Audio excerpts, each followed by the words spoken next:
కర్నూలు జిల్లా సి బెళగల్ మండలం కె సింగవరంలో జరిగిన మల్లికార్జున హత్య కేసులో 7 నిందితులను పోలీసులు అరెస్ట్ చేశారు.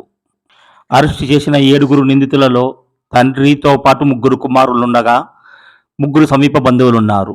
వీరిని రిమాండ్కు తరలించారు.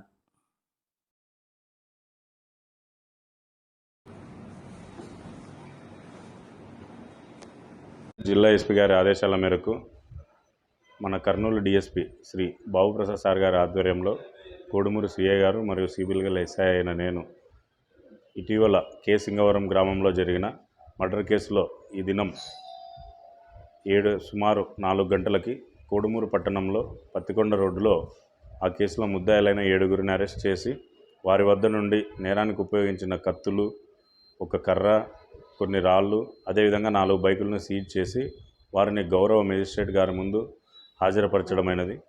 ఈ నెల 17వ తేదీ వరకు గౌరవ మేజిస్ట్రేట్ వారు రిమాండ్ విధించడమైనది.